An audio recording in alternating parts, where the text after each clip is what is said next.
Halo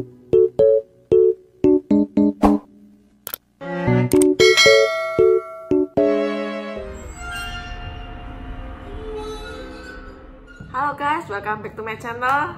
Kembali lagi ke channelku Vincent.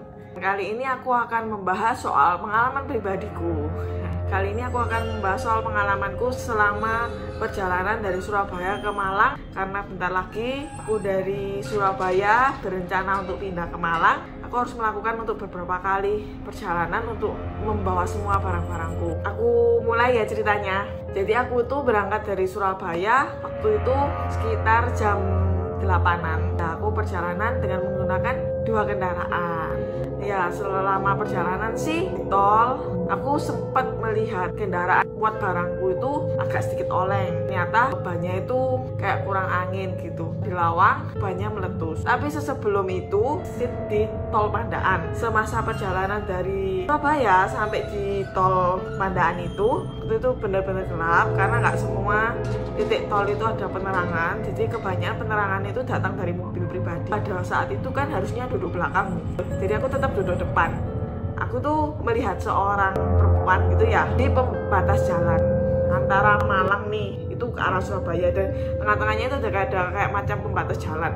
Ya, perempuan itu duduk di tengah-tengah itu dengan kaki disilangkan gitu ya. Kot banget gitu ya, bajunya putih, terus dia berponi dan melihat ke arah mobil yang perjalanan dari Surabaya ke Malang. Jadi persis di sampingnya mobilku itu. Ya sebenarnya kokoku ini nggak punya kemampuan melihat sebelumnya. Ya mungkin dia sebenarnya bisa merasa nggak peka kayak gitu. Tapi kali ini aku sempat ngetes dan bertanya, apakah memang pandanganku ini salah atau bagaimana kayak gitu ya.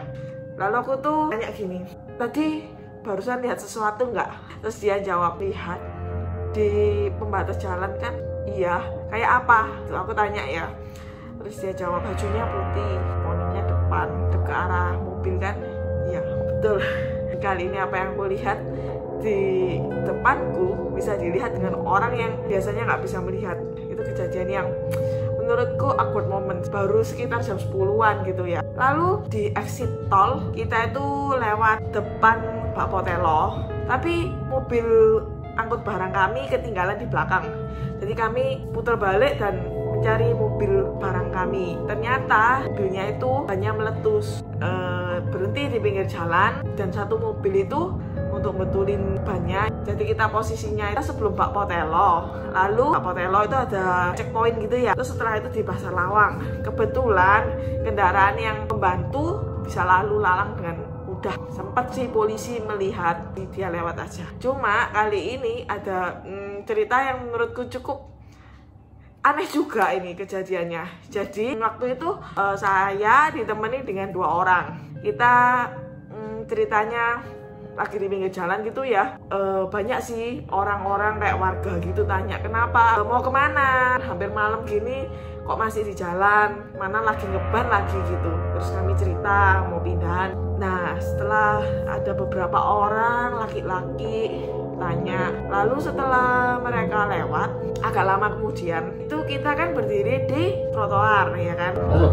Itu ada orang kayak laki-laki gitu ya, pakai baju macam jersey gitu, jauh waktu itu, dengan ada angka gitu di belakangnya 10, orangnya sawo mateng gitulah ya, macam mas-mas gitu. Posisinya main game itu noleh, dia lagi mau ke arah kami ya kan. Waktu itu jarak 80 cm-an ya dan kami. Lalu saya minggir dan saya ngasih tahu ke 2 orang di sekitar saya untuk tolong minggir, kasih jalan kayak gitu, ada orang mau lewat. Tapi orang sekitarku tuh bingung, orang mana yang lewat, mana ada orang lewat gitu kan.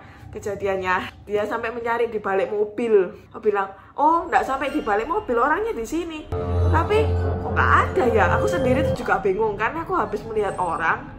Lalu aku sempat minggir dan ngasih tahu orang sekitarku untuk minggir juga, kasih jalan gitu loh. Tapi ternyata waktu dilihat sekali lagi orangnya tuh nggak ada, dan padahal aku tuh lihat jelas orang ini mau lewat gitu sekitar kita, tapi tiba-tiba nggak ada. Mungkin nggak sengaja lihat atau apa. Akhirnya aku memutuskan untuk berkata, oh mungkin salah lihat. Dan aku akhirnya tenang-tenang dan diam di pinggir jalan dan berpikir sekali lagi itu apa yang aku lihat. Aku melewati Pak Potelo dengan lolos pemeriksaan dengan aman, lalu aku sampai di Malang akhirnya. Kondisi tengah malam kayak gitu untuk menurunkan barang.